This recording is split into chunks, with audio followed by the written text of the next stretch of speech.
Happy New Year, everyone. We have all members present except Member Bloomfield and Member Johnston. So we do have a quorum. We have minutes to approve from December 6, 2021. Do I have a motion? Motion by Chung, second by Metzger. Any additions or corrections? Hearing none, all in favor? Any opposed? Okay, that passes. Do we have any members of the public? No, we do not. Thank you. Moving on to Departmental Matters, Jessica McKnight, Health Department Administrator. You can pick somewhere.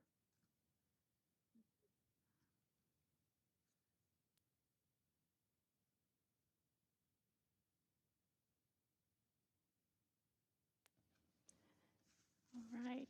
You don't have any items for action, but you have your report. Is there anything you'd like to say about that? The monthly report is 2021 annual summary of all of our programs and divisions. And then also in the an item for information for you is the testing service agreement. So as mentioned in my memo, we're still working on finalizing the contract to be presented at the Board of Health meeting. Where's this testing going to be? Still to be determined. So we're still working out all the logistics for it.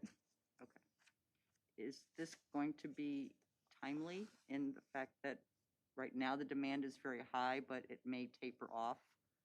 I'm still anticipating that demand is still going to be high for at least the next couple months, especially with OSHA ETS moving forward, and the statewide sites may not be running 6 days a week for an extended period of time. We don't know yet. Okay, thank you. Member Metzger? Do you see this ever going mobile? Yes. I was going to say Member Taylor, but Administrator Taylor. Yes, I just wanted to point out that we included that in your packet tonight because we are anticipating, if it receives a positive response from the Board of Health, that we will be bringing this to you as an action item at stand-up this month, because in an effort to be timely and responsive to not only our employees, but anyone else in the downtown area that might be in need of testing, we believe that getting this testing center set up at least one day a week would be very beneficial to the downtown public. And so that, I just wanted to make sure that you were aware that you were receiving as an information tonight with anticipation of adoption at full board in another week. Thank you. Well, things COVID change very quickly, so we have to be prepared for things like that. So anybody else have a question? Member Chung? Yes, thank you. So I just wanted to clarify that the Interstate Center facility is now open 6 days a week. And when did that change, I guess, take place? Changed last week, I believe. Okay. And then you're not sure how long that's going to be in effect for, but as long as the sort of demand is there then? Yeah, it's a state-run site, so they'll make the determination of how long. Okay, thank you. Anyone else? I have a question about IDPH and the health department on the clinics. So there were some that were just IDPH and some that were just the health department, and now it appears that they're going to be combined together, working together, or can you explain that? And is it still going to be at Grossinger, and is it going to be a bigger area and stuff like that? So IDPH and IEMA, they work together to provide testing, vaccination upon request to different entities, organizations. And so we have put in some requests where we have partnered with them to fulfill the need for additional vaccines that we were unable to meet due to staffing. So we have been working again with them, not actually running the clinics, but helping them get set up with the location, posting it on our website to get people just aware that the clinic was happening, but they weren't actually a health department clinic. And then we were still operating our clinic 1 day a week at the arena that was run by the health department. So not only posted on our website, but also completely facilitated by health department staff. So moving forward, we've requested and been working with IDPH to bring back similar to what we had with the Guard. So a partnership where we have the ability to operate 4 to 5 times a week out of the arena vaccination clinics. So contractual staffing from that's going through IDPH that will then come and be under our control to run those clinics. So especially with the demand for boosters being what it is, just wanted to try to increase our capacity through the state. Okay, thank you. That's helpful for anybody that just kind of reads stuff and is like, oh, so, you know, who is this? The health department? It's IDPH, IEMA, you know, whatever. So that's helpful. Thank you.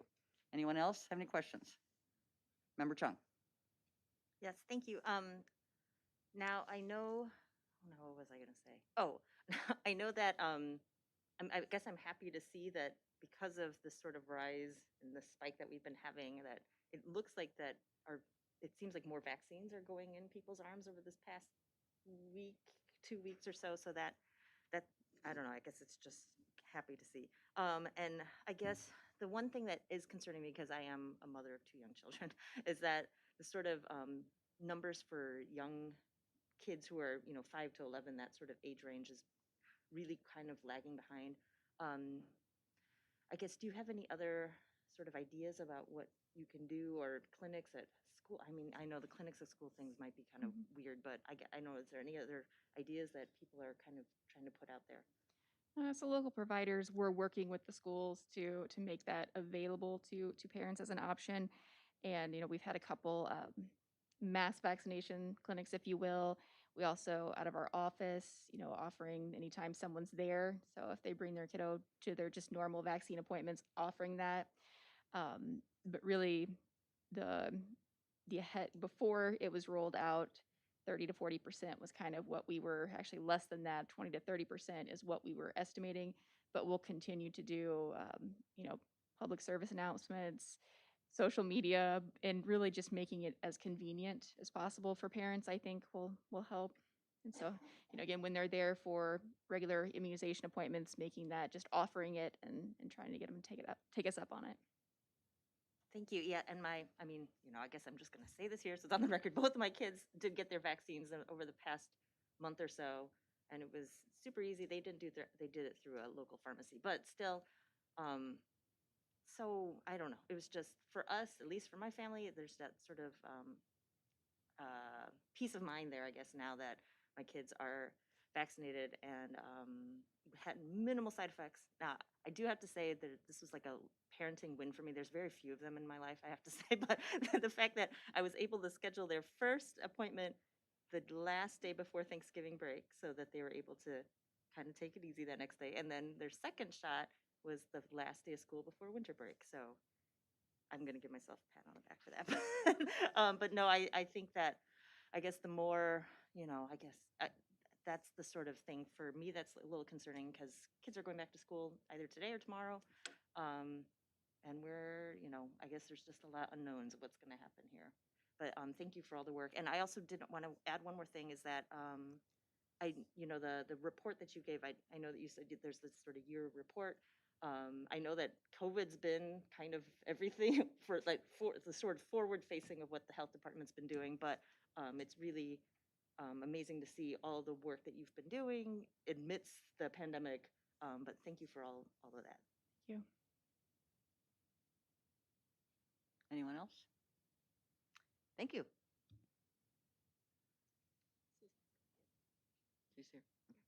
Okay. Next is Suzanne Scott from Adult Detention Medical.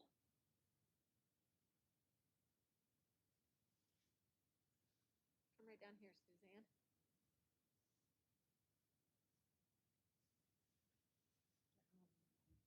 Well, anywhere. Wherever.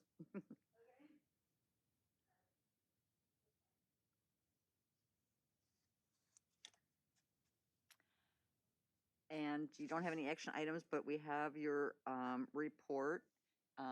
If you have anything you'd like to make a comment on about your report, on the bottom right is to turn on your microphone.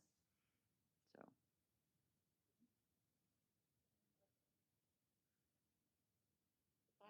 bottom right. There you go. So if there's anything you'd like to add or make a comment about on your report, The report that you have was for November. December has been awfully crazy. November was status quo. Wasn't a lot of drama in November, but December has been awfully busy. So no, I don't have any comment on the November report. questions? Member Chung. Yes, thank you so much, and thank you for being here today. I guess my question is, because I haven't seen any sort of updates on this recently, but how is the sort of outbreak, the COVID outbreak that was happening at the jail, how is that coming along? Well, we're on round 7 of testing, serial testing every 3 days. It's a huge undertaking. We're scheduled to test again tomorrow, and that would be round 8. We're doing well at having the cases each time we test. So we went from 33 to 17 to 8 to 3 to 2. The only outlier was this time we had 3 test positive in this most recent test result batch that came back, which is the test result from the 29th. So after talking with Heidi at the health department today, what we're striving for is 14 days with no new positives. So she also said that we could maybe stretch from 3 days to 5. So that would help tremendously. I have to thank Kathy Beck and her emergency management agency. She sent volunteers.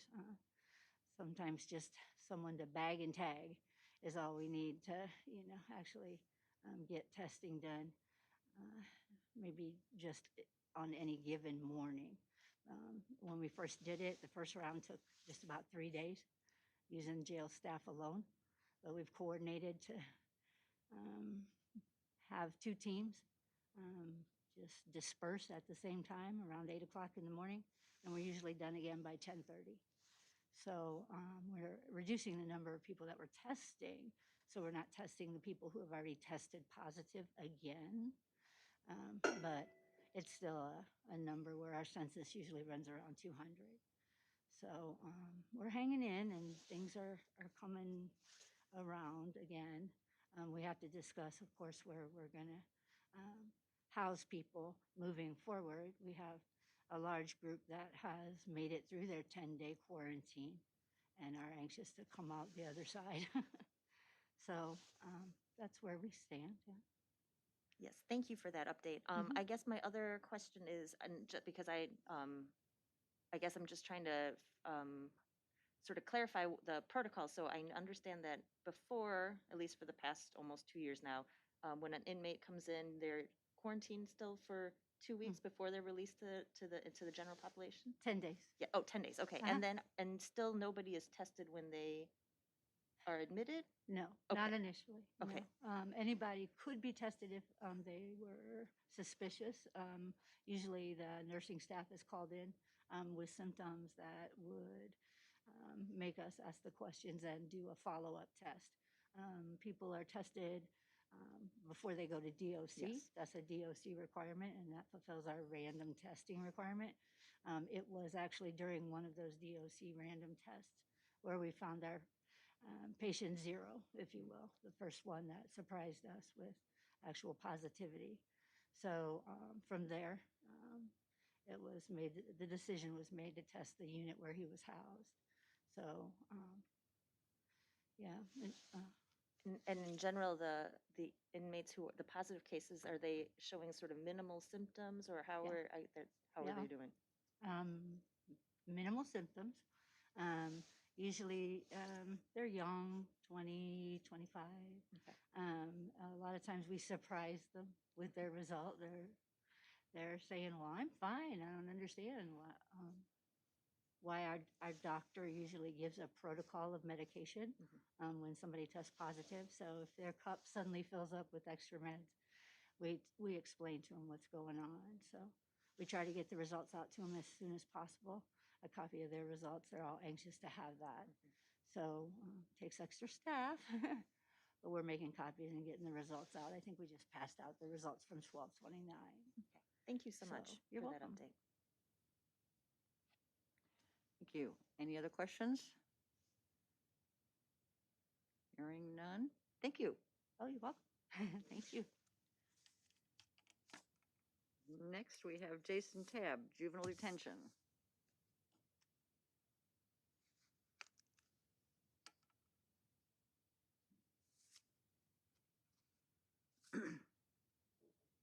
And you have no items for action, but you have your report. Do you have anything you'd like to point out on that report? I do not. Okay. I'd answer any questions if anybody has any. Questions for Mr. Tabb? Nope. Thank you. Thank you. Next, we have Tim Willie from Nursing Home Administrator, and he is not with us today. He does have one item for action, request approval of a letter of engagement with Markham LLP. Do I have a motion? Motion by Martin, second by Johnston. If you would like to say anything about that, Ms. Taylor. Absolutely, I'd be happy to. So this is a renewal. Markham has been with the county as a consultant, advisory consultant for many, many years with the nursing home. And the work that they do is as a financial advisor and accountant service to provide the annual report that is necessary for a long-term care facility to receive Medicaid reimbursement. So they do the Medicaid cost report and the Medicare cost report for the nursing home each year. Anybody have any questions on this?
And I may have missed this, and I apologize if I did. There is a human resource position that was filled there. So they've not had one in the past, or did they utilize the human resource people that are hired recently for the county? What I'm I'd be happy to explain. So the nursing home for years has had a person in a payroll position that they have referred to as their human resources person. It is not the staff that you have become familiar with in administration. Amy Baker and Rachel Neisler still work at administration and are not going to the nursing home. This is a new person, Candy Fitzshin. And so I think they coded that position differently in the past in our FTE sheets. I believe they referred to them as I can't remember the position, but the position code did not match the work that they were doing. And so we updated that to reflect the actual duties of the position. So the position has been there for a long time. We just called it something different. by calling it what it is, did that change the salary range at all? No. I believe the way that it was coded in our grades and codes, we were able to offer a position that was commensurate with the work and did not, we just updated the name of the position.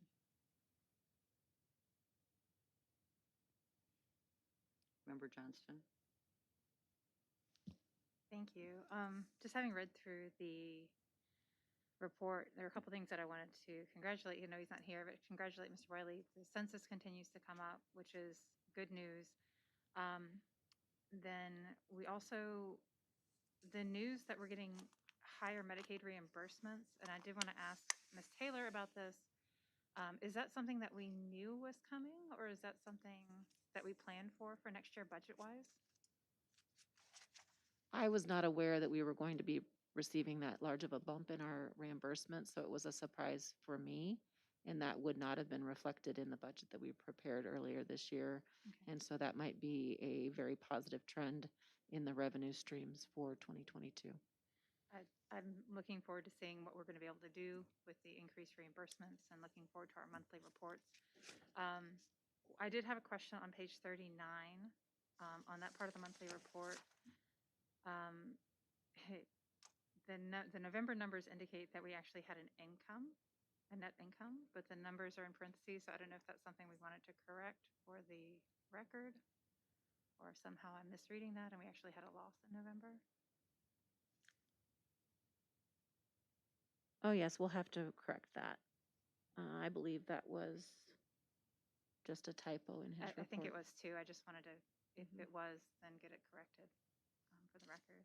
I will confirm with him and we will make sure that that is updated on your next report you receive. Okay, thank you. And then the last one was really a question for him, and I don't know if anybody here could answer it, is that he talked about that they had moved to yellow level precautions and wondering what that meant. And I think it has to do with visitation. It has to do with the level of COVID spread in the community. And all it said in the report was that they had moved to yellow level and they had notified the family. So I was just curious if anybody knew what that meant. I do not. Because they were operating under appointments before, and if this was somehow restricted differently. I don't know if that's an internal color system that he has adopted with the facility or if that is something that is universal through long-term care, but I can follow up and find out from him. Okay, that was me. Thank you. Anyone else have any other questions? Okay. Hearing none, we will move on to County Administrator. Thank you. Let me see what I've got. I have no items to present for action. The only other information that I would share is something that was referred to previously in the meeting by Member Chung on the OSHA ETS. If you'll remember, back in November, the county board approved a policy, which would be a testing and vaccination policy for the county employees due to a requirement through OSHA and their emergency temporary standard. So that would mean that employees need to be vaccinated or be receiving testing on a weekly basis. We've been working closely with the health department to stand up testing that would be convenient for employees who work in the downtown area. And we will be submitting information to our employees as soon as this meeting ends. And I can get back to my computer to let them know more details about that policy and what our procedures will be with that. We also are aware that there may be more court action at the end of this week, and so we will be paying attention to that as it comes forth to see if we need to make any adjustments. So we knew it would be coming, we weren't sure when. Thank you. Any questions for the administrator? Okay. Any under other business and communication, our next meeting is Monday, January 31st at 4:30 because it's the February meeting and the timing has to change. And we're still working with the city on and scheduling for the rest of 2022 on what day and time we will have this meeting. So stay tuned on that one. Other than that, And does anybody else have any other business or communication? Hmm? Did you want to say something? Okay. Oh, go ahead.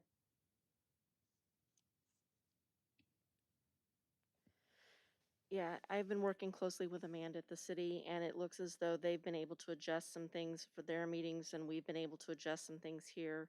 So, my finance meeting does not have to move, it stays on Wednesdays. My justice meeting does not have to move, it stays on Tuesdays. And if it still is agreeable, then you could go to Thursdays. That is another night that they have available for me, so. That was my latest that I just got just before this last holiday weekend. So, as long as everyone is okay in here and property is okay going at 4 o'clock, I think that was the last that we had kind of discussed. So, that would take place starting in March. So the last time that you would meet on a Monday, I believe, would be January 31st for your February meeting. And then we would go to March, I think I want to say 6th, but I won't swear to it. Sounds good to me. So I guess plan on Thursdays at 5:30 after this, after the next meeting. That'll take some getting used to too. So I hope we all can change our schedules there. Anyone else? Okay, we have bills to pay. And Board of Health has a prepaid total of $222,053.25. Motion by Metzger, second by Johnston. All in favor? Any opposed? Okay, that passes. Developmental Disabilities Board has a prepaid total of $19,709.21. Motion by Beer, second by Chung. All in favor? Any opposed? That one passes. Jail and JDC Medical have prepaid total of $68,615.81. Motion by Chung, second by Johnston. All in favor? Any opposed? And the nursing home has a prepaid total of $164,259.39. Motion by Chung, second by Johnston. I want to say Bloomfield. All in favor? Any opposed? All right, and so that means we are adjourned. Thank you all. Thank you. Stay warm.